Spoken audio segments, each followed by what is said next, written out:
Muchas gracias a todos. Quiero hacer una introducción del por qué estamos aquí. Desde ya, gracias otra vez a los colegas, porque lunes es un día complicado para muchos, y sobre todo algunos que tienen también, son líderes de sus propias bancadas, entonces es difícil vernos, pero está con nosotros el doctor Seoane. Cuando tuvimos la discusión parlamentaria sobre si deberíamos cerrar o no las nuevas carreras de medicina, hubo un Senado dividido, muy dividido, a tal punto que creo que se definió por un voto. Y yo me preocupé y me ocupé con el doctor Barrios, hablamos sobre nuestra filosofía es si cerramos, igual tenemos que hacer algo. Y vamos a cerrar y vamos a dejar los mediocres adentro. Y si dejamos que sigan, igual tenemos que hacer algo. Pero en mi opinión, y en la opinión de muchos, porque hablé con muchos colegas, Paraguay necesita hacer algo al respecto de sus carreras de medicina. Entonces, a través de amigos, también conocí al doctor Seoane. Él tiene, su currículum lo pueden ver, pero él tiene dos elementos que me parece que nos van a ayudar a diseñar algo innovador, creíble y útil para nuestro país, y es su experiencia como médico, pero también como gestor de salud pública. Aparte, él es político, entiende. Ayer me estaba preguntando, bueno, cómo son los mapeos políticos de apoyo y demás para las iniciativas que llevemos. Y por otro lado, viene de Argentina, un país donde hoy todavía sigue recibiendo estudiantes de casi toda América Latina. La carrera de medicina en Argentina es apreciada, es creíble. Muchos médicos paraguayos se formaron allá. Y la experiencia es la madre de todas las ciencias, ¿verdad? Me parece. Entonces, yo le pedí al doctor Seoane que venga junto con el doctor Barrios a hacer una recorrida, y como un amigo de afuera, que normalmente hace falta cuando pareciera que no nos estamos hablando aquí en Paraguay, vamos a estar con ustedes, vamos a estar con el CONES, vamos a estar con la NEAES, vamos a estar con el rector y el decano de medicina de la Católica, con el decano de medicina de la Nacional, vamos a estar con las universidades privadas y vamos a estar también con el Círculo Paraguayo de Médicos para recabar un poco qué es lo que cada uno está viendo de esta crisis que existe. Existen universidades que están sacando médicos cuestionables. ¿Qué queremos con el doctor Barrio? Y creo que todos vamos a estar de acuerdo. Queremos que Paraguay se posicione, no sé si como Argentina, pero muy cerca, en que todas las carreras de medicina tengan que tener una currícula exigente, creíble, unos campos de práctica en base a las necesidades, pero que también incluya innovación, porque el área médica es donde más innovación hay en el mundo. Gracias a eso hoy tenemos la medicina que tenemos, que no es la misma que hace 20 años. Así que ese es el propósito. Esto es agenda libre. El doctor Seoane viene a escuchar nuestra problemática y nuestra visión. Yo le fui enviando hace un mes todos los sueltos periodísticos al respecto de todo lo que venía ocurriendo acá, las posiciones de los médicos, de algunos colegas, del presidente del CONES actual, que también es el viceministro de Educación Superior. Así que llegamos a esta instancia que nos ocupa. La idea es poder trabajar entre todos una propuesta de ley que intervenga las carreras de medicina y deje en claro cómo y qué tienen que cumplir las universidades que tengan facultades de medicina existentes, las que quieran venir, de manera que Paraguay tenga también una oportunidad de ser un centro de conocimiento y de exportación de conocimiento para la región, porque no podemos obviar que el oeste de Brasil y el norte argentino están lejos de sus capitales y de sus centros de saber, y esa es una oportunidad para nosotros. Yo estaba investigando, senadora Esperanza, sobre las facultades de medicina en Estados Unidos, que me parece un país bastante interesante en el sentido del conocimiento. De las 10 primeras del ranking, 7 son privadas y 3 son públicas. O sea que se puede convivir entre las universidades públicas y privadas. Lo que no se puede ceder es la calidad académica y la calidad de lo que se enseña. Yo no soy médico, así no sé los lenguajes, por eso que tener 3 exministros de salud acá, una médica aquí, es para mí una satisfacción grande, y dejo el micrófono abierto para que ustedes expresen. No quiero armar un relatorio así tipo, va a hablar primero fulano, segundo. Yo nada más le agradezco por estar aquí y me gustaría que cada uno le explique su versión y su visión de lo que tenemos que hacer, porque este es un tema que nos está quemando y que si nosotros desde el Congreso no tomamos acción, nadie más lo va a hacer. Esa es la realidad. Esto como que se salió de la pista y creo que la ciudadanía pide a gritos que alguien tome el control. Nadie está al control. Entonces es el rol nuestro. Fuimos elegidos por la gente para proteger los intereses de la gente, para tener buen gobierno. Así que me gustaría así cederle la palabra al doctor Barrio, quien es el vicepresidente de la Comisión de Relaciones Exteriores y el presidente de la Comisión de Salud, y a partir de ahí abramos el micrófono. Muchas gracias, Gustavo. Un saludo, Hernán. Un placer de compartir contigo esta mesa. Un placer de tener una persona de tanto conocimiento exactamente en lo que nosotros precisamos hoy, un ordenamiento en lo que se refiere a las instituciones de enseñanza de salud. Tenemos muchísimas debilidades, tenemos algunas fortalezas, pero la medicina ha venido en lo que nos toca a nosotros, que somos médicos de hace mucho tiempo. Yo soy egresado del 80, o sea, hace ¿cuánto tiempo? 44 años de que soy médico, a lo que hoy veo como producto de las universidades que crecieron en forma extraordinaria, las universidades privadas, digo, porque en mi época existía la Universidad Nacional y hasta ahí, ¿verdad? Y era el ingreso por un concurso estricto, supervisado, y en mi época se ingresaban 56 alumnos por año, 56 alumnos por año, y era una carrera que tenía que jugar era exactamente el 10%, por los candidatos eran entre 500 y 600 postulantes, ¿verdad? Entonces se hacía muy difícil y el ingreso es como que te daba a vos el espíritu fuerte. Yo creo que Esperanza también es más o menos en ese sentido, tiene esa experiencia en donde el médico realmente era dedicado, era una pasión el hecho de ser médico, donde uno se entregaba al servicio y uno no cuestionaba, como hoy cuestionan que 8 horas tenés que trabajar. Nosotros hacíamos guardias que podía empezar un lunes y terminar un viernes porque te castigaban con guardia cada vez que metías la pata en algo que no entendías, ¿verdad? Entonces teníamos otro sistema, teníamos otra mentalidad con respecto a la enseñanza, con respecto a la práctica, y teníamos unos docentes que realmente creo que eran maestros de la medicina con una calidad humana extraordinaria y una calidad técnica fundamental.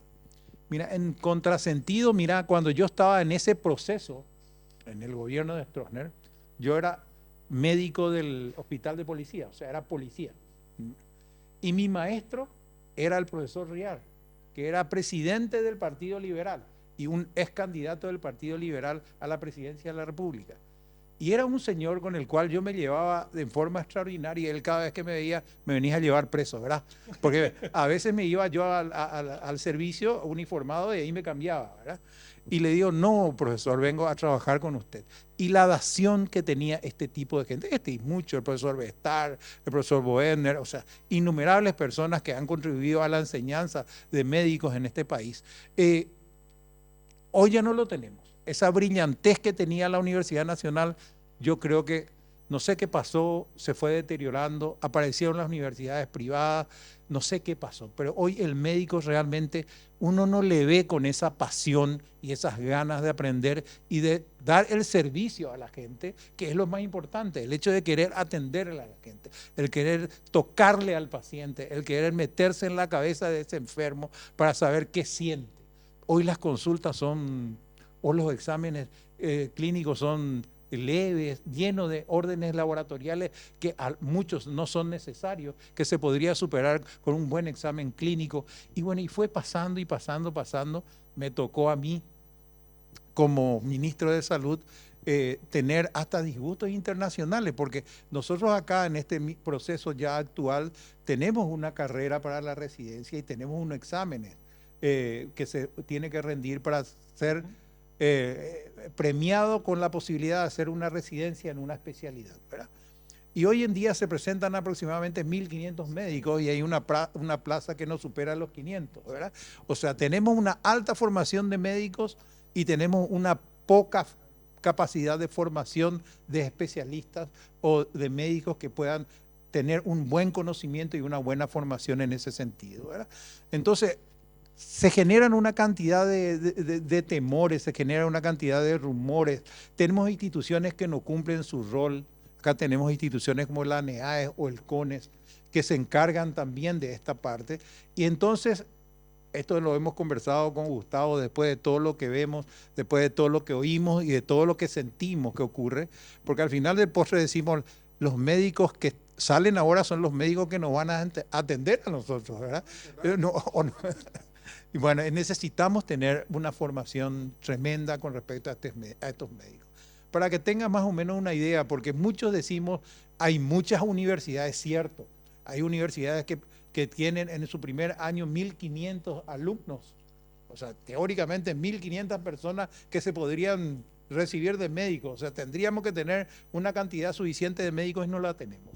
Y si tenemos, no tenemos una cantidad de médicos con una formación sólida que le pueda dar un respaldo a ese enfermo que está ahí. Y tenemos muchas debilidades. Hemos perdido esa capacidad que tenían los maestros de antes de la enseñanza, de agarrarte de la mano, muchas veces de castigarte porque no estudiaste, porque no aprendiste. Hoy hemos perdido. Hoy no existe el tutelaje que necesita un médico interno o un médico residente. Y eso se debe a varios factores, ¿verdad? Porque la medicina ha crecido, porque hoy la parte económica es tremendamente importante, es mucho más valorada que en épocas anteriores.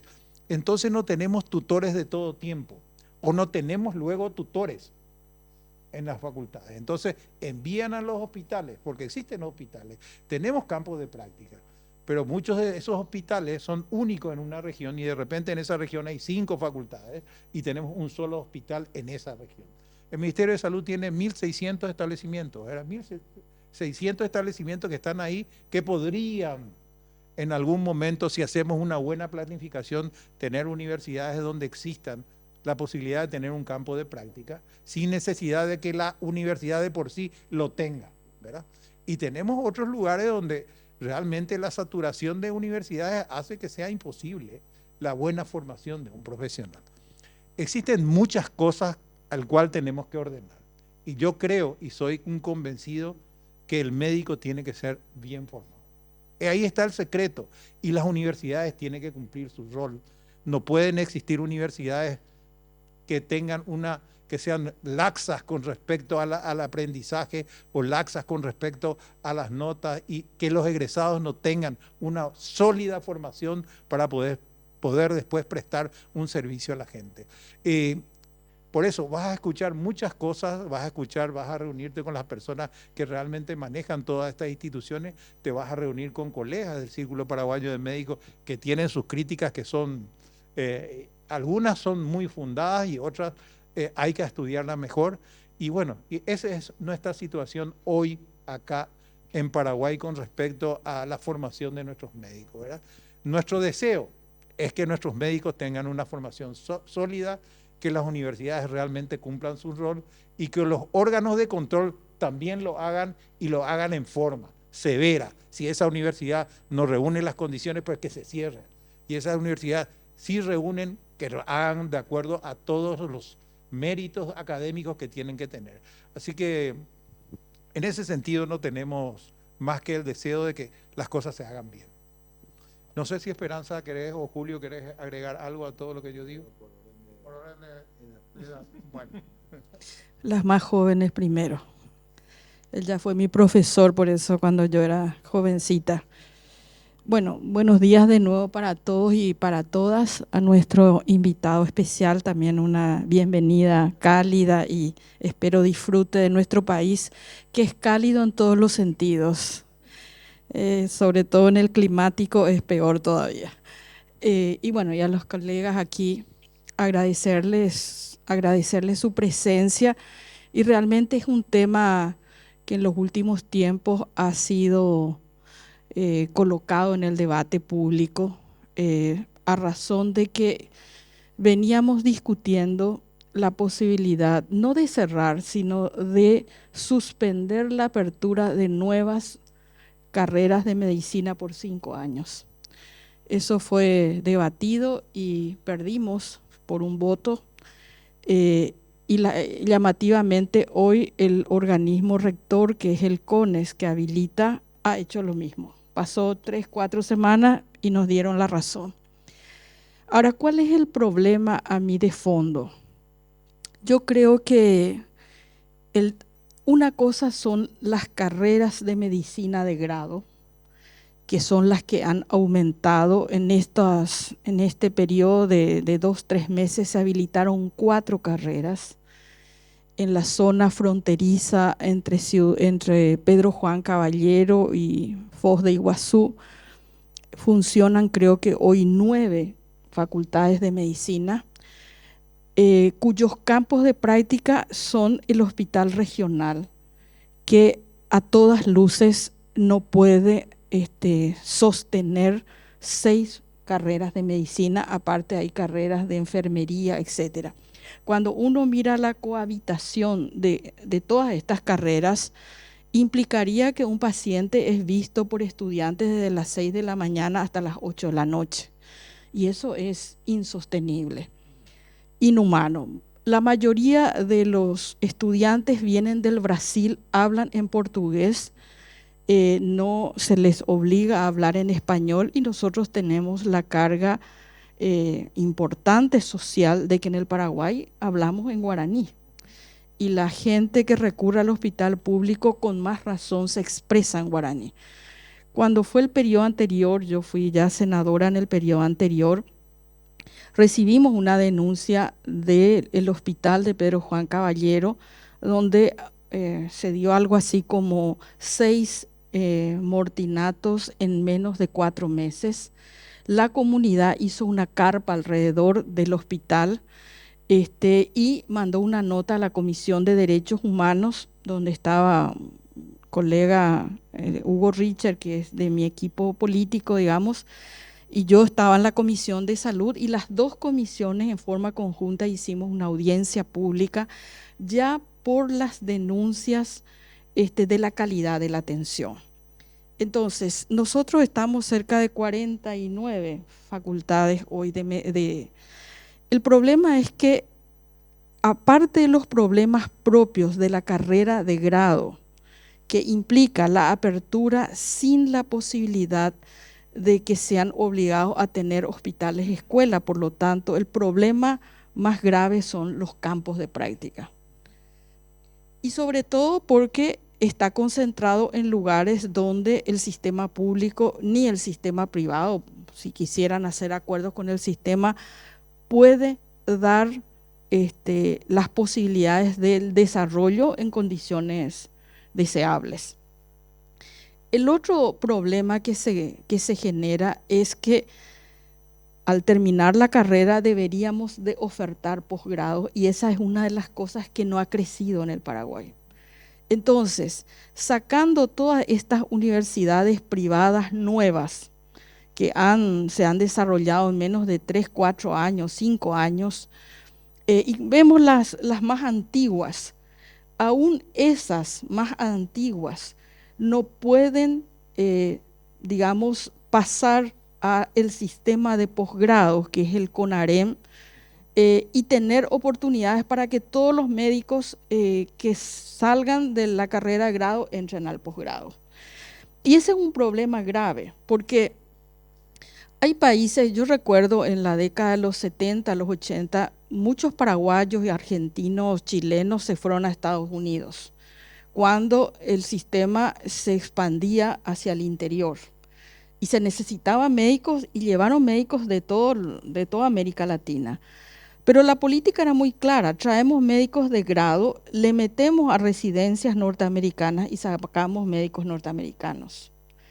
Que es una discusión siempre entre si el sistema de grado es bueno, es malo.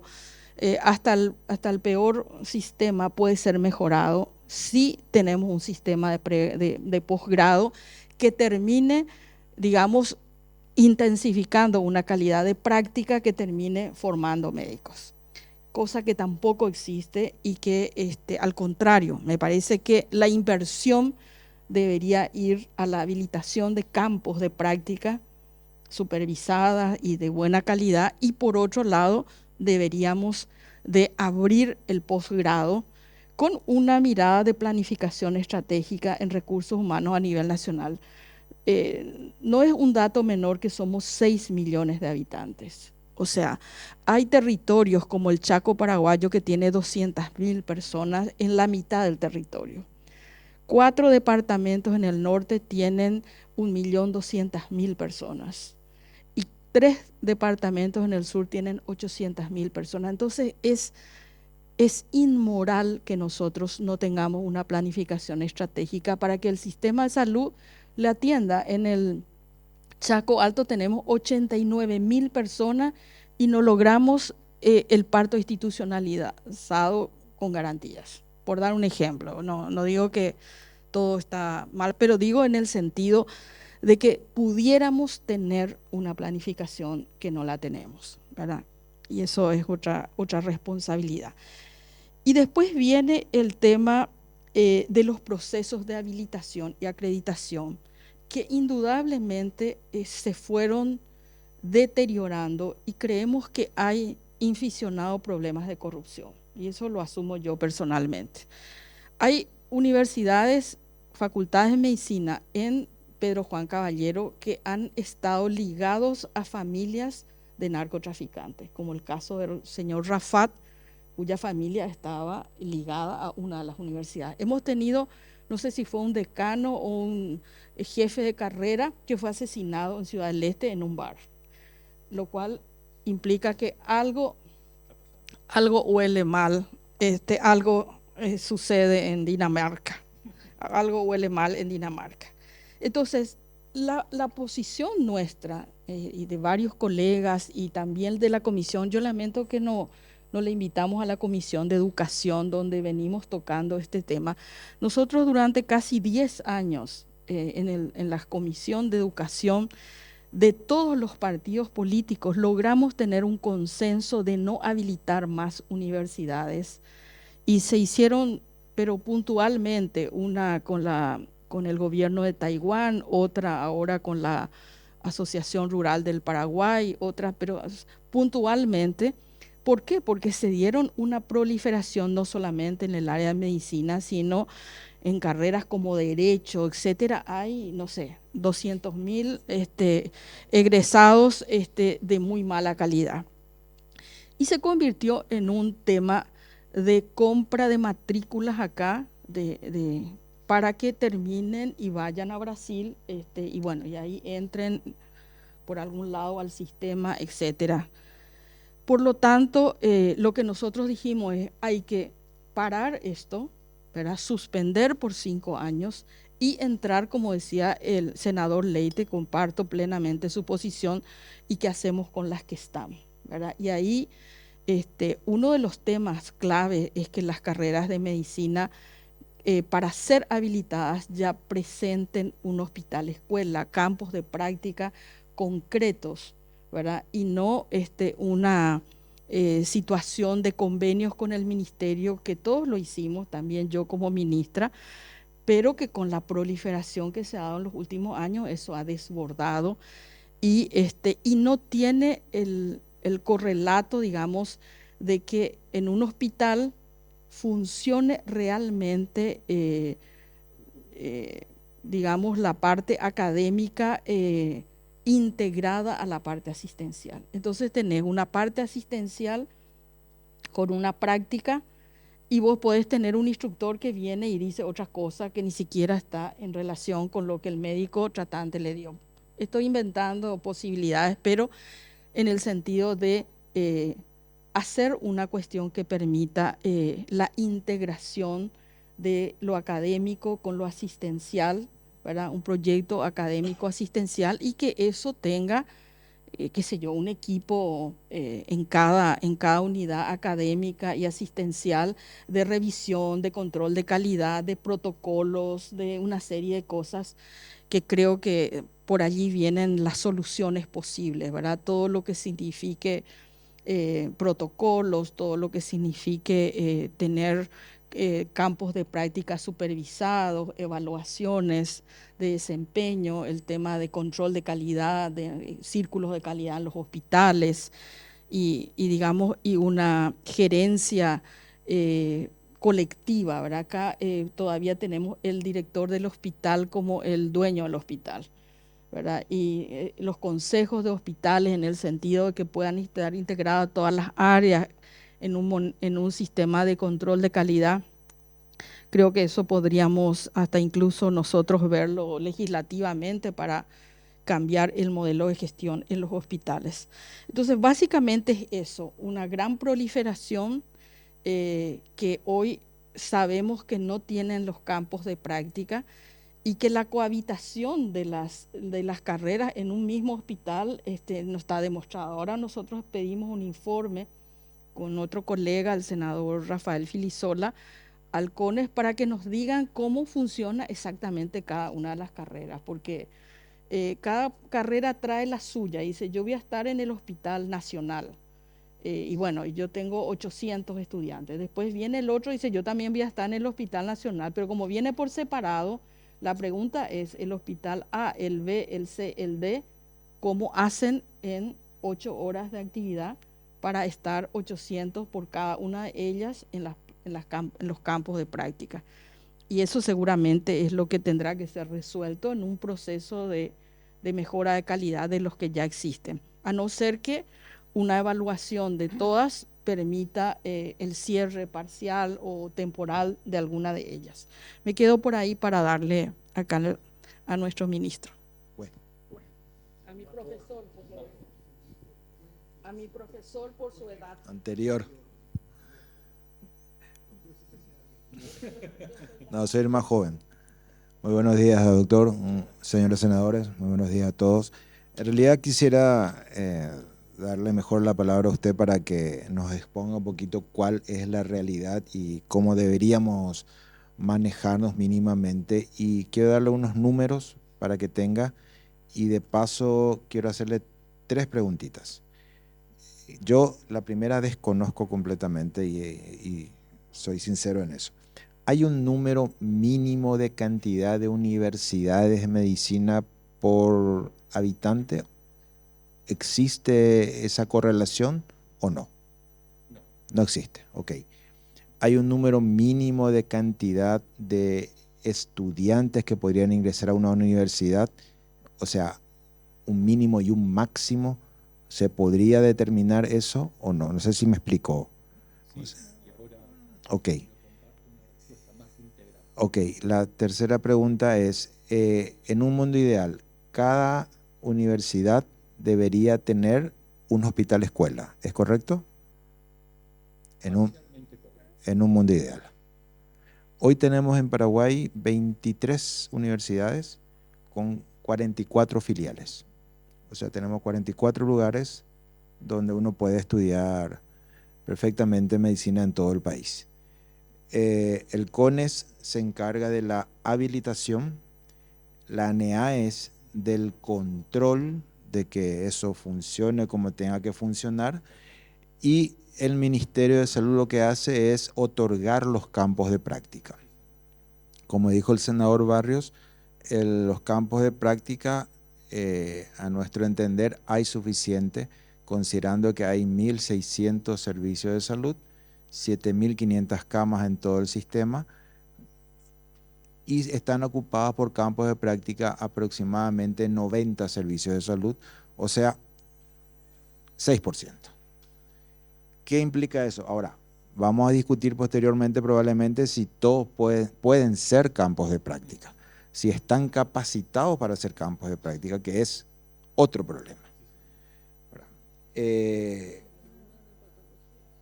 Claro, el volumen de patología. Y recién decía, y otra preocupación importante que yo creo que también ya lo vivía en Argentina, era el hecho de que egresan mayor cantidad de médicos de lo que el sistema puede absorber. Eso ya pasaba hace 25 años, 24, que me recibí. ya pasaba esa situación en Argentina. Nosotros estamos teniendo aproximadamente una cantidad de 1.100 a 1.200 jóvenes egresados que rinden para la CONAREN, que sería el examen para el ingreso a las residencias médicas, y nuestra capacidad hoy es nada más de que entre 400 a 500 aproximadamente. O sea que tenemos un promedio que, o sea, la mitad prácticamente está quedando fuera del sistema anualmente. Claro que tienen la posibilidad de volver a rendir, pero eso genera realmente también un problema bastante importante. Es cierto que nosotros hace 25 o 30 años atrás teníamos un grave problema de cantidad de médicos por habitante. O sea, teníamos una muy poca cantidad de médicos por habitante acá en el país. Yo creo que hoy en día en Capital y en Central ya hay una muy buena cantidad de médicos. No voy a hablar de la calidad, porque eso ya es un tema bastante complicado de entrar, pero sí hay una buena cantidad. Sí seguimos teniendo el inconveniente de tratar de exportar esos médicos hacia el interior del país, que tendría que ser otro tipo de trabajo, ¿verdad? Porque ya es una cuestión de otorgar ciertos beneficios para que puedan ir o algo por el estilo, que ya se hizo con el tema de la pasantía rural en su momento, hace unos años atrás, que con un notable éxito, ¿verdad? Pero en realidad quería darle esos números hacia grandes rasgos y quería escucharle un poquito acerca de las probables soluciones que tenemos ante estas eventualidades. Muchas gracias.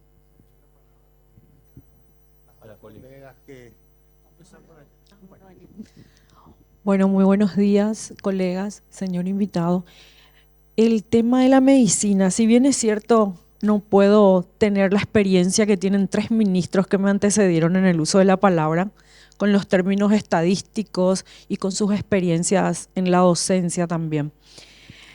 Pero sí hay que mencionar de que en todo proceso existen evoluciones, y dentro de todos estos procesos evolutivos que hemos tenido, la modernización de la medicina ha salpicado también a lo que es la carrera de la medicina como tal. Y se decía que la medicina era una ciencia muy liberal, en el sentido de que se tenía que tener todo lo que mencionó el doctor Barrios, mucho espíritu, mucha fortaleza y sobre todo mucha resistencia. Llegar a ser médico justamente es el ejemplo de mucha disciplina, de mucha constancia, de mucha perseverancia. Hoy en día la comercialización ha transformado los conceptos de la medicina, también en la educación. Y realmente es preocupante todo esto que están mencionando los colegas y que creo que nos preocupa a toda la población paraguaya, la generación de nuevas universidades, pero lo preocupante aquí es justamente la parte de la práctica médica. Si bien es cierto, en la carrera de medicina existen las ciencias básicas, donde los estudiantes pueden permanecer hasta el 5º o hasta el 4º año dentro de aulas, de salones, de laboratorios de práctica. Pero luego la parte preocupante es cuando estos médicos necesitan exteriorizar lo aprendido hacia la práctica médica. Hablemos del internado y luego en los procesos de hacer las pasantías rurales. Y justamente la reunión de hoy trata de eso, de ver cómo podemos hacer de que esta evolución también comercial dentro de la medicina pueda plasmarse en calidad de médicos en la formación. Doctora Yaminar. Comparto con ella. Nada más. Nada más que sea abogado. Sí. Mala práctica, un juicio por mala práctica. No. Me conviene que las facultades funcionen.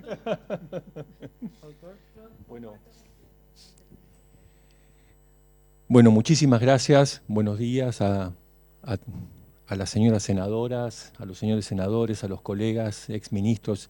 Es un honor inmenso poder compartir esta mesa con todas y con todos. Gracias, Gustavo, por la invitación. La realidad es que este es un tema extremadamente apasionante, es un tema que está en discusión en todo el mundo, compartimos gran parte de estos problemas en casi todos los países del mundo hoy, de mayor o de menor cantidad y con distintas características. Es un tema, el primer concepto que me gustaría compartir con ustedes, que es un tema extremadamente complejo, el de la formación de un médico es un tema complejo, porque la salud es un sistema complejo y que requiere necesariamente de aproximaciones multidimensionales, ¿no? Uno entiende la problemática que uno vive en la actualidad, que es la problemática coyuntural, que requiere de una solución en el corto plazo, pero en términos de salud, en educación y en educación médica, más allá de encontrar que lo haremos soluciones para la problemática que tenemos presente hoy, estos proyectos son políticas de Estado que deben sostenerse a lo largo del tiempo. Todas las universidades y las facultades que han mencionado, que han tenido procesos exitosos con médicos de calidad, son instituciones que han trabajado 20, 30, 40 años en una misma política educativa respecto a la formación de los equipos de salud. Lamentablemente, en nuestros países tenemos estas alternancias donde tenemos políticas que a veces son dicotómicas, a veces contradictorias, y tengamos presente, y no nos olvidemos, que formar un buen médico tiene un piso de no menos de 10 años. Para lo cual, si hoy queremos buenos médicos para Paraguay, tenemos que empezar a trabajar hoy pensando en 10 años por delante. Me parece que este es el concepto central y quiero redondearlo con dos datos más que entiendo son interesantes. Las ciencias de la salud, y los colegas de esto son expertos, duplican su corpus de conocimiento cada 8 meses. Cada 8 meses se renueva el conocimiento en las ciencias biomédicas. Imagínense que un alumno de medicina de grado, cuando egresa, probablemente el 30% de lo que aprendió no sirve. Esta es la dinámica de las ciencias de la salud. Y nosotros necesitamos instituciones y organizaciones que acompañen esa dinámica. Esta es una primera reflexión. La segunda reflexión es un concepto educativo, es un concepto que lo he aprendido de la Universidad del Tecnológico de Monterrey, que es el concepto del aprendizaje a lo largo de la vida. Muy buenos días. Senadora, un placer. Es la presidenta de la Comisión de Educación del Un placer. ¿Vos también sos médica? Un beso. No. Ah, bueno, pues acá que no es doctor. Es docente. Después vamos a marcar una reunión con la Comisión de Educación también. Vamos a aprovechar la visita del doctor.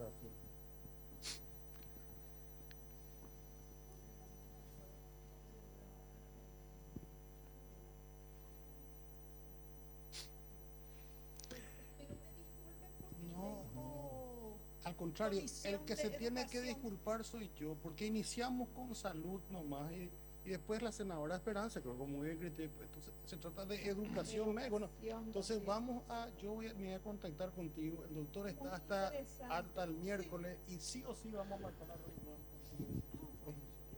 Un Para placer. que le escuche a todos. Estamos hablando de la problemática de las carreras. Sí, muy interesante, actualmente. A sus órdenes. Gracias, senadora. Pero es una solución que tenemos, así como hay una política de Estado de estabilidad económica, macro y demás, también tenemos que diseñar una política de Estado de formación de buenos médicos, si no, Sí. no voy al mazo. Es que esto es, Gustavo, para mí este es el eje central, porque como les comentaba recién, la educación médica, que hoy ya es una disciplina en sí, y esta es una de mis primeras propuestas, me parece que hay que instalar el concepto de la educación específica para las disciplinas vinculadas en la salud, por sus características y sus particularidades. Pero quiero retomar este concepto del aprendizaje a lo largo de la vida, que es lo que hoy está ocurriendo, por dos cosas que son extremadamente importantes y que tienen que ver con lo que ustedes acaban de comentar recién. Los alumnos que ingresan a la facultad hoy no son las mismas generaciones que las nuestras, son alumnos nuevos que tienen otras experiencias, otra cultura, otra manera de mirar el mundo, otras necesidades, y nosotros debemos contemplarlas. Si no, la brecha entre el docente y el alumno cada vez es mayor. Los docentes de hoy tampoco son los docentes de antes, ¿no? Contaba el doctor Barrios este concepto que tenemos nosotros de los maestros de la medicina, y hoy estos maestros, como nosotros los conocimos, ya no están. Hoy hay docentes que también son millennials, que también son centennials, que también tienen una mirada de la educación distinta. Las herramientas de aprendizaje y de enseñanza son distintas también. Para lo cual, lo que tenemos que plantear es en esta política de Estado con necesidades de corto plazo, pero con una estrategia de aprendizaje a lo largo de toda la vida. Hoy un médico trabaja muchos más años. Hoy en el mundo se está planteando cuál es el rol de la universidad para poder ofertar soluciones y propuestas académicas hasta los adultos mayores. Imagínense que ya, como comentaba ayer Gustavo, que el nieto o la nieta ya va a estar viviendo más de 100 años. ¿Sí? Imagínense en alguien de 100 años, cuánto ahora, digamos, forma parte la formación universitaria, es decir, 6 años en 100.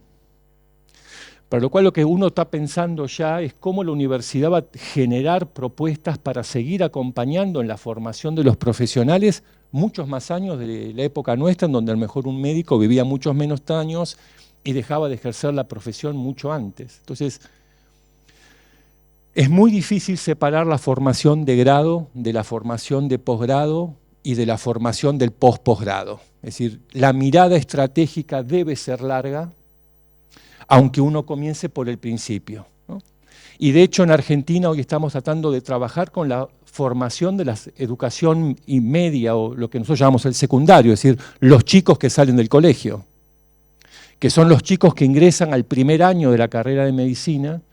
En Argentina tardamos casi 8 meses del primer año de medicina en tratar de recuperar algunas falencias educativas del colegio secundario.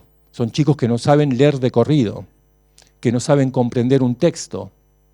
Y nosotros en la primera materia del primer año en anatomía le enseñamos 3.000 palabras nuevas, ¿no? De chicos que están acostumbrados a ver capítulos de Netflix de 30 minutos. Esa es la atención que tiene un chico hoy. Entonces, todo esto es complejo, todo debe ir de la mano. Y quiero dar un capítulo más, porque lo charlábamos con el senador Leite. Todo organismo que tiene en sí la responsabilidad de ser contralor basa sus opiniones y de recomendaciones en la confianza pública. Y esto está muy aparentado con la medicina y con la educación, ¿no? Porque la relación médico-paciente se basa en la confianza. Y los ciudadanos transfieren al Estado la responsabilidad de la formación de los médicos. Y el Estado tiene la obligación de devolverle a la sociedad médicos formados. Forma parte de nuestra responsabilidad, que nosotros la compartimos con las universidades. Entonces, esto va más allá, ¿no?, del mero proceso de atención asistencial, sino que es un compromiso con la sociedad, ¿no? Generar médicos de calidad y que tengan esta rutina de formación continua, ¿no? Así que lo que vamos a tratar es de abarcar todas las aristas, poder generar junto con todos ustedes y con el resto de las organizaciones que voy a estar y voy a tener el placer de escuchar en el transcurso de estos próximos días, para responderle, doctor. La relación entre los campos de práctica es hoy un problema en todo el mundo. Es un equilibrio entre oferta y demanda. La cantidad de campos de práctica depende de la cantidad de alumnos que uno ingresa a las universidades.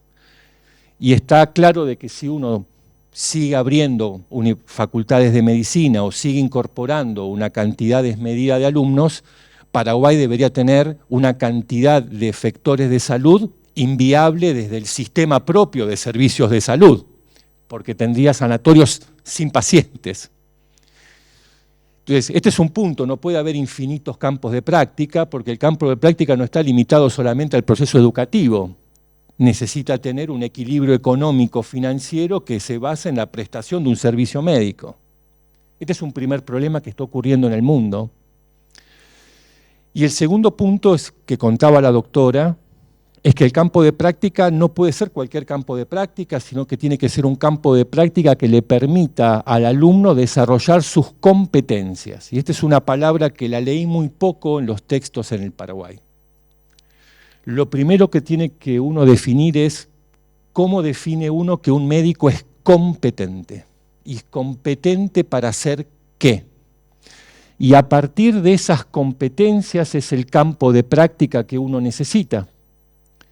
Nosotros tenemos en Argentina, a lo mejor, facultades de medicina privada que tienen campos de práctica de primerísimo nivel, pero que son instituciones de alto nivel de complejidad, que a lo mejor saben muchísimo de trasplante cardíaco, pero no saben tomar la presión, porque han estado formados con un sesgo de un centro de práctica. Entonces, el perfil del egresado que necesita Paraguay también condiciona los perfiles de práctica, condiciona las instituciones, porque siempre necesitamos encontrar un equilibrio. Y con esto, digo, no los quiero aburrir más y termino, pero digo, uno también tiene que definir cuáles son las competencias que debe adquirir un alumno de medicina de grado, que no pueden ser todas. Un alumno no puede aprender todo en 6 años en la medicina contemporánea, y lo más difícil en la vida es decir que no. Entonces, ¿hasta dónde el alumno debe conocer? Si no nos pasa lo que nos pasa en Argentina, que a lo mejor discuten un paciente de altísima complejidad y no pueden ver una placa de tórax con una tuberculosis. Entonces, ¿hasta dónde tiene que aprender un alumno de grado y cuál es la responsabilidad de formación a posteriori? Aquí está el capítulo de las residencias médicas, que en el mundo tenemos este problema. En Argentina también hay menos vacantes de la cantidad de alumnos que egresan. Las universidades generan ofertas de cursos universitarios de especialización que no necesariamente tienen la misma calidad que las residencias médicas hospitalarias, y este es el debate en el cual estamos ahora. Y por último, el organismo que controla debe ser controlado a su vez. Este es otro punto central donde los organismos de acreditación de calidad en el mundo hoy se están basando, ¿no? Aquel que acredita calidad a su vez debe ser acreditado, y debe ser acreditado en forma continua, con estándares internacionales, porque hoy ya la medicina lamentablemente es global, lo hemos visto con la pandemia de COVID. Nuestros alumnos deben conocer la medicina del mundo hoy. Estos estándares tienen que ser internacionales. Hacia allí debería ir la medicina del Paraguay para poder ser un centro de referencia latinoamericano como se merece este país. Tiene todas las condiciones para hacerlo. Lo que tenemos que hacer es trabajar sostenidamente y en forma sustentable, un paso adelante del otro durante un tiempo. Y tomo palabras del senador: toda crisis es una oportunidad. Cuando él me vino a ver a Buenos Aires, me dijo esta frase, y la recuerdo con mucho afecto. Creo que tenemos una situación crítica, que podemos salir con una propuesta claramente superadora y ofrecerle a la sociedad de Paraguay la calidad de sus médicos que ellos se merecen. Así que muchísimas gracias por la invitación. Gracias, doctor. Creo que sigue abierto el micrófono para los que quieran hacer un aporte adicional. Vuelvo a repetirles, ahora vamos a almorzar con unos grupos de médicos, ¿verdad? Amigos. Luego vamos a Halcones. Ahora el decano de la UNA nos sugiere ir al hospital de clínicas para conocer esta tarde y hacer la reunión ahí. Mañana a las 8 tenemos en ANEAES. Mañana vamos a estar también con el rector y el decano de la Católica, y a la noche tenemos una reunión con el Círculo Paraguayo de Medios, con la directiva. Y el miércoles vamos a tratar de marcar una reunión con la Comisión de Educación.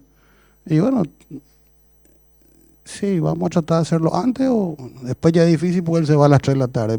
De alguna forma vamos a buscarle la vuelta.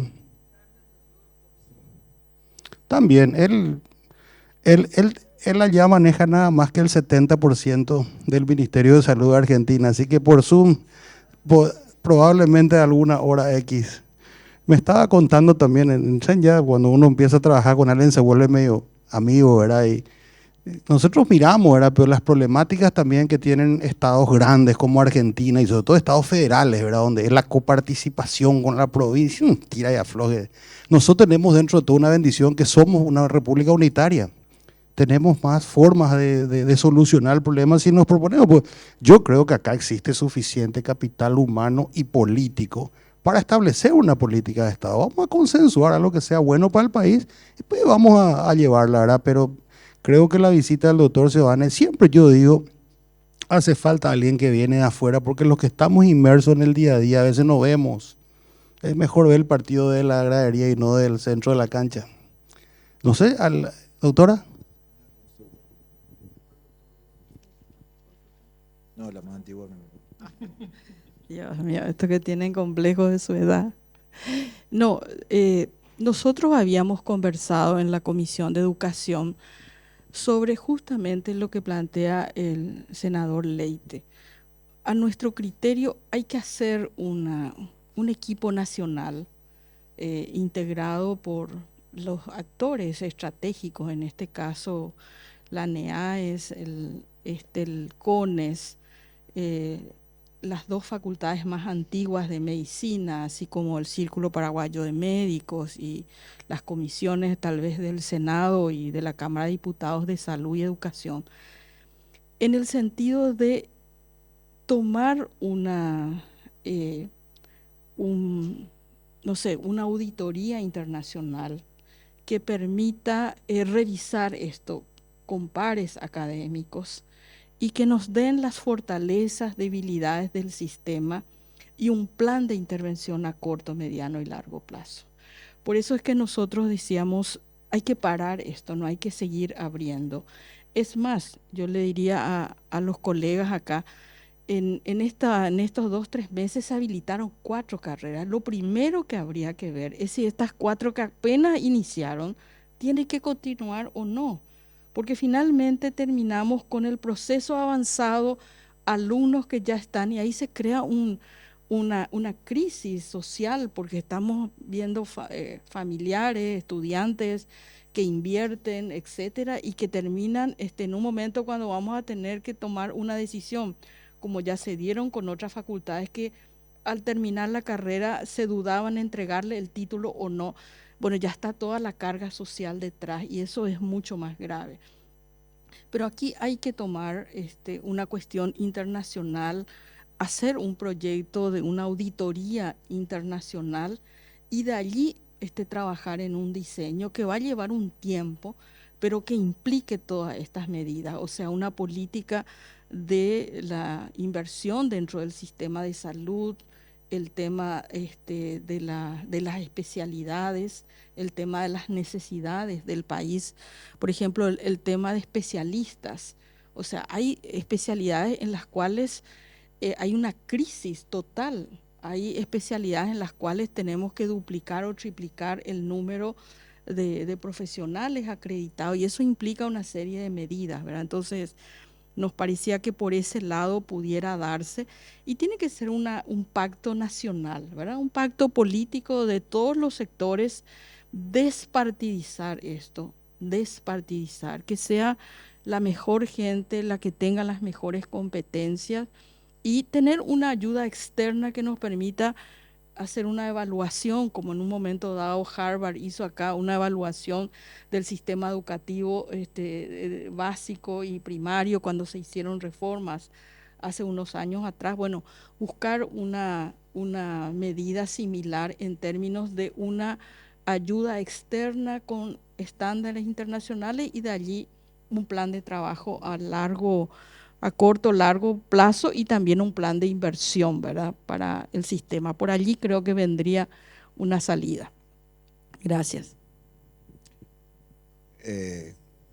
Quiero nomás, decía el senador Leite, 70% del sistema de salud maneja, y no debe ser fácil.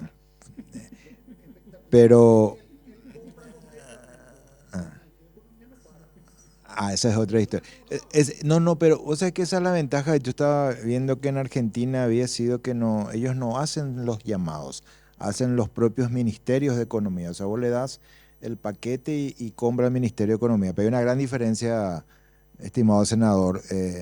Nosotros invertimos el 4% del Producto Interno Bruto en salud. Y Argentina está en 9.1 al 10% del Producto Interno Bruto, o sea que también pagan mucho más impuestos que nosotros.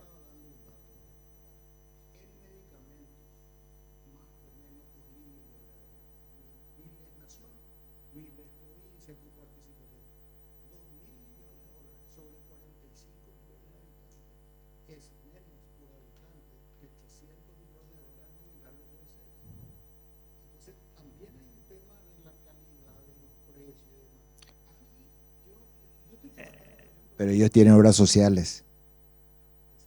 El 70% de la población paga una obra social. Sí.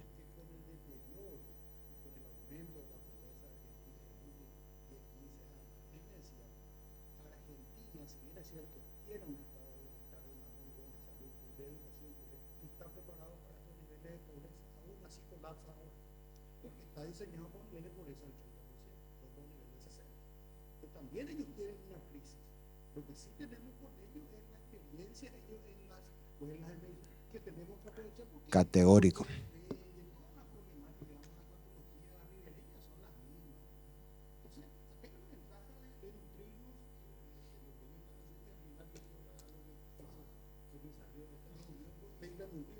No, por favor, pues la idea es esa, o sea, tenemos muchas cosas en común, hay varias cosas, por supuesto, que mejorar, y 1000 cosas que copiar de Argentina, que quieras o no, está unos años más avanzado que nosotros, tanto en formación, en calidad, como en infraestructura. Eso es cierto. Yo me acuerdo las palabras del exministro, el senador Barrios, siempre decía, en cada entrevista que le hacían anteriormente, hace 6, 7 años atrás, decía, mi gran dolor de cabeza es la infraestructura del país.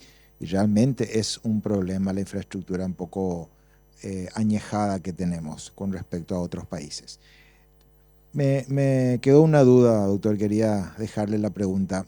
El ente de control debe ser controlado, debe ser evaluado. Interesante. La pregunta es, en Argentina, el que es un gobierno federal, hay un MinSal, o sea, un Ministerio de Salud que es el nacional, que ejerce un ente rector realmente, que en un mundo ideal sería lo ideal. ¿Ejerce algún tipo de control sobre la universidad, sobre la formación del médico o no? Porque debería ser así en nuestro país. Pregunto porque hoy, acá en nuestro país, hasta donde tengo entendido, el Ministerio de Salud no tiene ninguna injerencia en el control del producto que posteriormente va a recibir el país. Y yo creo que el Ministerio de Salud debería ser parte eventualmente de lo que vamos a recibir posteriormente como producto, que sería el médico formado, ¿verdad? Es mi pregunta. Senadores, es una excelentísima pregunta. La realidad es que la formación médica debería tener distintos organismos, jurisdicciones del Estado que participen, ¿no? Cada uno desde su mirada. Inexorable e indudablemente el Ministerio de Salud debe ser un actor central. En Argentina no lo es, y esto es algo que estamos trabajando en los últimos, le diría, 10 años, en su rol rector, porque yo quiero volver a algo que comenté al principio. Este es un proceso, ¿no? Si ustedes tienen que entender que la formación médica es un flujo, es un proceso. Desde el primer día que hace anatomía hasta que atiende el consultorio, hay condiciones de mercado que influye dónde un alumno y en qué universidad elige, qué especialidad elige. El problema que tenemos en Argentina es que las especialidades más elegidas son las que tienen una mejor inserción en el mercado, son las mejores pagas. Por eso que tenemos residencias con vacantes libres de las especialidades básicas. Entonces el Ministerio de Salud ahí tiene un rol rector, es decir, si todos están en la capital o van a la ruralidad o eligen una especialidad versus otra, si uno lo deja en el libre intercambio del mercado, bueno, el médico elige para donde tiene intereses en particular y eso no está ni bien ni mal, es lo que corresponde. Pero el Estado tiene que estar presente en ese proceso y el Ministerio de Salud claramente tiene que estar allí.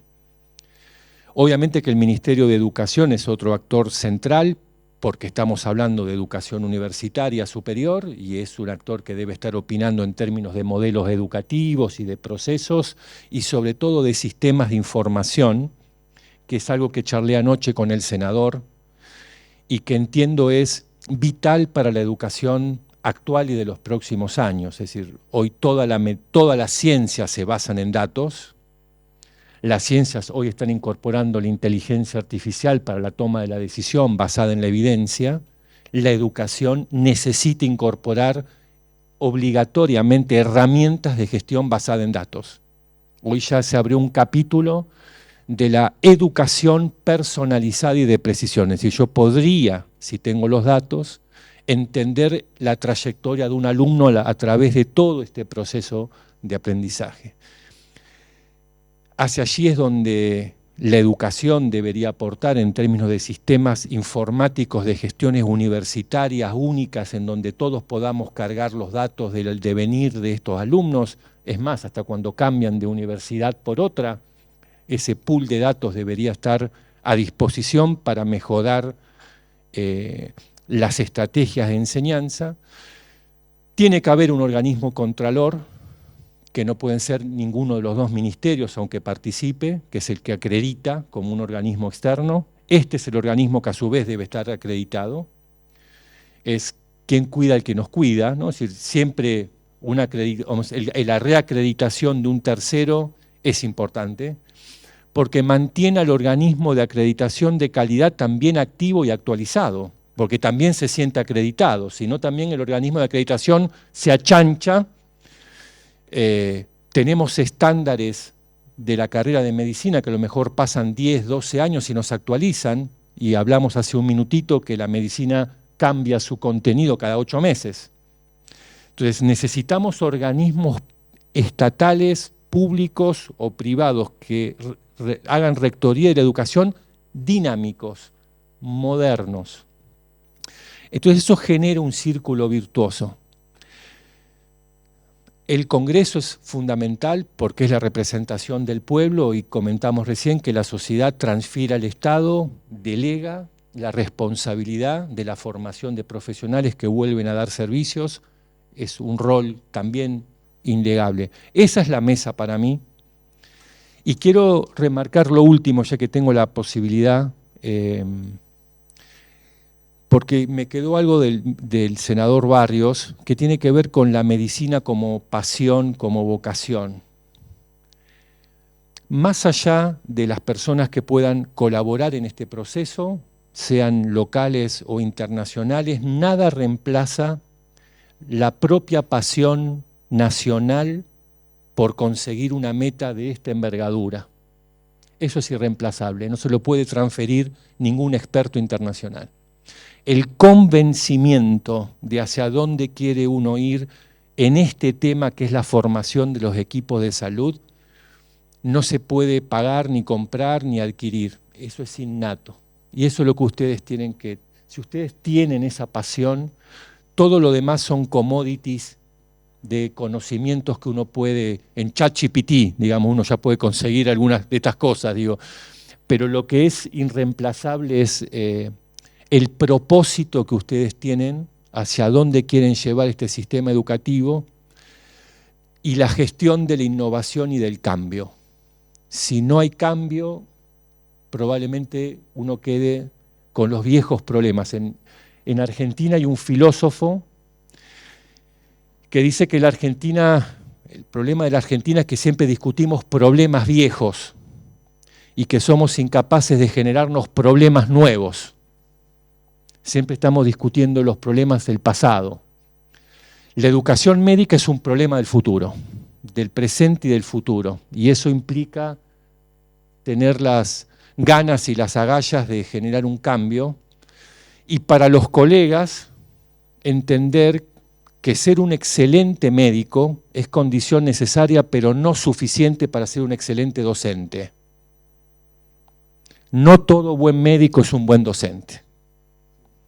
Entonces, analizar cuáles son las competencias que tienen que tener nuestros docentes médicos y cómo las vamos a evaluar en el desempeño de esas competencias, forma parte del plan.